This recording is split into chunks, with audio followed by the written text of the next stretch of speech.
Hello and welcome. I'm Richard Pang, Doctor of Chiropractic and Group Director at Chiropractic Solutions Group. I'm here today with Dr. Philip Mitchell, and he's our Clinic Associate at Harbourfront branch. And we're going to be talking a little bit about pediatric chiropractic today. And before we go into it, perhaps we should get a little bit of background about you. Yeah, thanks, Richard. Sure. So I was introduced to chiropractic when I was 14 years old through a knee injury, actually.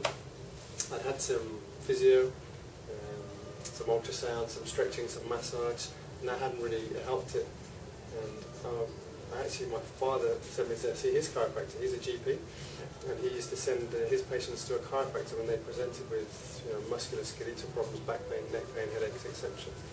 So the chiropractor examined me, explained to me clearly it wasn't actually my knee that was the problem, but my spine and my pelvis that was misaligned, and that was affecting the nerves, and the muscles actually went down to my knee. So a few visits later at the time, and I was actually back out playing football, and just amazed at how this therapy had worked. And once I'd learned more about the philosophy and the treatments and how chiropractic is not just about the pains, but about the health and the well-being of the spine and the nervous system, it really kind of grabbed me, and that's what I wanted to do from the age. Fantastic, yeah. I think Dr. Phil brought up a very good point. His father's a medical doctor, and we're seeing this in a growing way, whereby medical doctors are referring to chiropractors for the treatment of musculoskeletal conditions. The other point that you brought up is the cause and effect relationship. So one may think that because the pain is coming from the knee, that is where the cause is, but in your case, the cause was in the pelvis. So that's often the case. Often the case is that the problem, the root cause of the problem is in the spine. Sure. Be it if you have carpal tunnel syndrome, often actually the cause is in your neck. That's right. If you have a headache, again it's usually in the neck. Exactly. The same with problems in the legs. Usually the cause is from the lower back and the pelvis. That's right, yeah. Well, I mean, I know you personally, I know that you love what you do, you love this profession, and you have a special interest in pediatric chiropractic. Yeah. Maybe you could discuss a little bit about that. Yeah, I've always been interested in the pediatric side of chiropractic, and we get a good basic training at university when we do our degrees. But I think once my wife became pregnant with our first child, that really sparked an interest.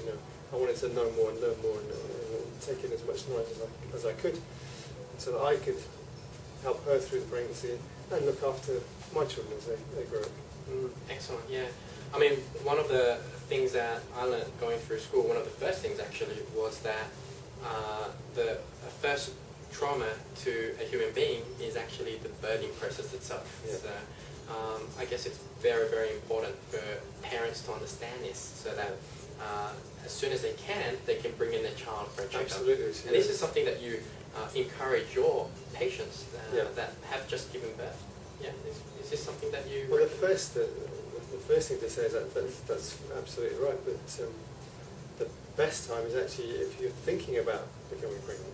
Right, yeah. Get yourself checked then. Exactly, yeah. And then during pregnancy, or if you are pregnant, to get yourself checked, even Sure. if you have no symptoms. You might be feeling great, Yeah.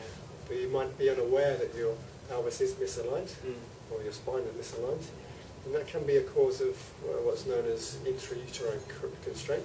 In other words, there's not quite enough space for the baby to grow, to develop, and then to move into the correct position for birth, which is so important to reduce that stress that the baby goes through during the birth process. Exactly, yeah. For the interested parents that are watching, would you be able to, perhaps in point form, talk about the how these symptoms may manifest in these infants?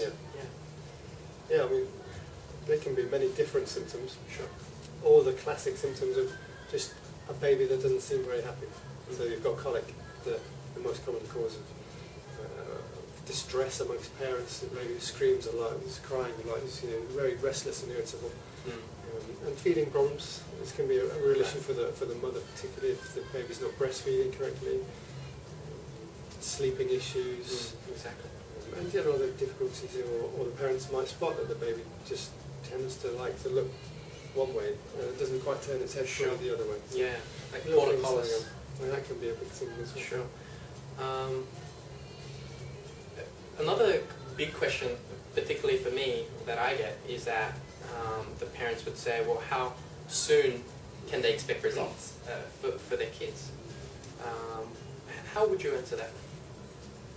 It depends entirely on the case itself, of course, but generally children respond really well to chiropractic. So, unlike adults who've had the problem perhaps for many years, babies don't have as much to do to undo some of the problems that they have. So we tend to look at between 4 and 8 treatments as a rough guide. Yeah. Some might respond quicker, some might respond a bit slower than that. They give a rough guide to how well they respond. That's right. Okay, so to wrap things up for our audience, do you have any take-home message? I think the message here is really that chiropractic care is very beneficial for babies, infants and children, and even more importantly is before pregnancy and during pregnancy can be very beneficial. But certainly if your baby's suffering with any of the conditions that we've mentioned, or if it's your infant, or even if it's just your child that's recently had a fall from a climbing frame, for example. Exactly. Yeah. Then we're here to check, to make sure everything's okay, and offer some care that can help. Because chiropractic really is often the answer to some of these common problems. Exactly, yeah. So, as far as we're concerned, Dr. Phil is the authority for pediatric chiropractic, and if you'd like to have a discussion with him, you can actually contact him via his email address, or even give him a call. Yep. At the office, and you can find all of that information on our website. So I just want to say thank you very much for spending some time here with me today, and thank you very much for watching.